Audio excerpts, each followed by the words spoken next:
Good Friday का मतलब होता है गुड मतलब अच्छा। यह संदेश हमारे जो ईसा मसीह हैं उन्होंने दिया था। वैसे तो हमारे देश में कई प्रकार के धर्म अपनाए जाते हैं, लेकिन कुछ धर्म ऐसे हैं जो अपनी मान्यताओं के द्वारा हमेशा ही पूजे जाते हैं। धर्म कोई भी हो, अगर उनकी सच्चाई अच्छी है, नेक नीयत है, तो हर कोई उन्हें मानने के लिए बाध्य हो जाता है। उनके कई अनुयायी अपने आप पैदा हो जाते हैं। उनमें से ही हमारे ईसा मसीह थे। ईसा मसीह ईसाइयों के प्रमुख देवता हैं और उन्होंने सूली पर चढ़कर सबको बताया था कि कुछ भी हो जाए पर हमें अहिंसा का रास्ता नहीं छोड़ना है। वह हमेशा शांति प्रिय की बातें करते थे, हमेशा दूसरों से कहते थे कि अच्छा करो, अहिंसा करो और साथ में हिंसा से दूर रहो, किसी का बुरा ना करो, हो सके तो सभी को प्रेम दो। हर जीव में प्रभु का वास है और हर किसी के लिए यह संभव नहीं है कि वह प्रभु की इच्छा के विपरीत चले, क्योंकि प्रभु हमेशा अच्छा ही सोचते हैं सभी के लिए। और अगर प्रभु अच्छा सोचते हैं तो हम क्यों नहीं अच्छा सोच सकते। उन्हीं की इसी नेक नीयत के कारण कुछ ऐसे लोग थे जो कि उनकी बातों से जलते थे और उन्होंने उन्हें सूली पर चढ़ा दिया।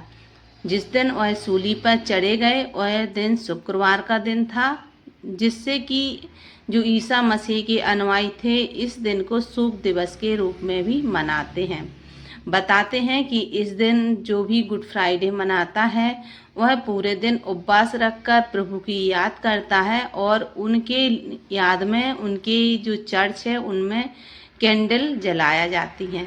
साथ में जो प्रभु ईसा थे बहुत नेक दिल होने के कारण उनकी हर तरफ से ख्याति फैल रही थी, जिसके कारण उनके कई अनुयायी पैदा हो गए थे। और शुक्रवार का दिन जिस दिन उन्हें सूली पर चढ़ाया गया था उसके कुछ दिन बाद वह फिर से जीवित हो गए और उन्होंने अपने अनुयायियों को फिर से उन्होंने उपदेश दिया कि मैं अभी मरा नहीं हूँ, ना ही मैं कभी मरूंगा, हमेशा आप सभी के दिल में जीवित रहूँगा।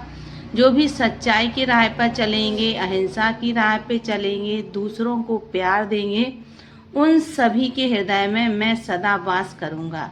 इस तरह से उन्होंने अपने अनुयायियों को उपदेश दिया और फिर से अंतर्ध्यान हो गए।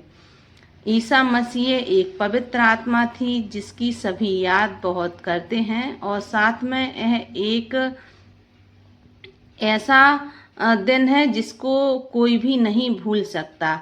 इसलिए हमें उनकी याद में कुछ तो करना ही चाहिए।